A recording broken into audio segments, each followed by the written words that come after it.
The Boy in the Box, America's most haunting unsolved child murder. They called him the Boy in the Box. No name, no story, no one to claim him, just a small, broken body left in the cold woods of Philadelphia.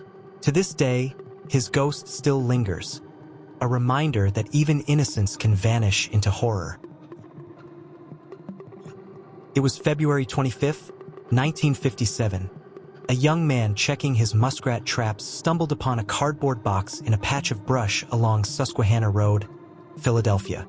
Inside was a nightmare, the body of a boy no older than 4, naked, bruised, his small body wrapped in a plaid blanket. His eyes were open. His hair had been recently cut, unevenly as if done in haste. He was placed in a discarded J.C. Penney bassinet box. And from that moment, he became known only as the Boy in the Box.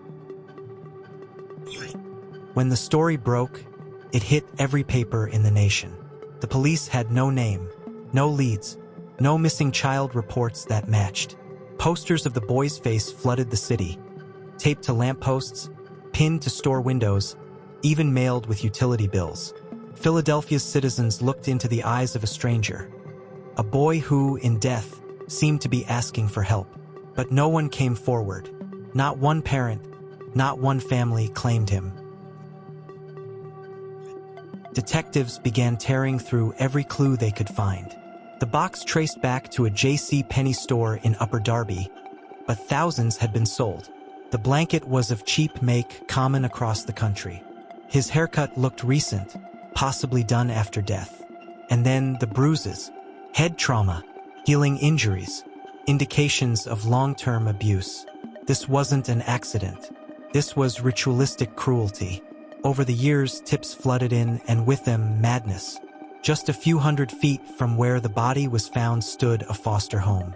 Investigators thought it was too close to ignore. The foster father was questioned. The blanket and box were compared to those in the home, but nothing matched. The trail went cold. In 1960, a psychic led police to a house eerily similar to the foster home, claiming she saw a small boy inside a bathtub. Investigators found the home, and inside, an old bassinet and blankets. Still no solid link. Decades later, in 2002, a woman named Martha came forward. She claimed her abusive mother had bought a boy, kept him hidden, and killed him after a fit of rage. But her story shifted constantly.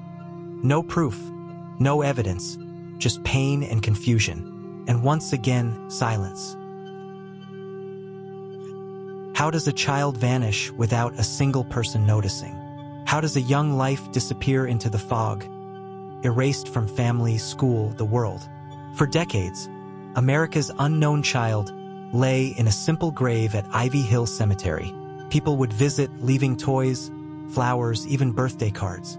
The detectives who worked the case grew old. Some died still haunted by his small, frozen face. And yet, the case refused to rest. In 2022, after 65 years, DNA testing finally gave him a name, Joseph Augustus Zarelli. He was 4 years old, born in 1953, a real child from a real home with real parents who, for reasons still buried in time, never came forward. Police believe they know who his parents were.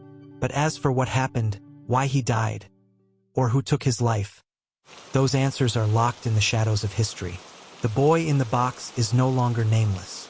But the horror remains because now we know who he was, but not why. If evil hides in silence, then perhaps the boy in the box still whispers, waiting for someone to listen.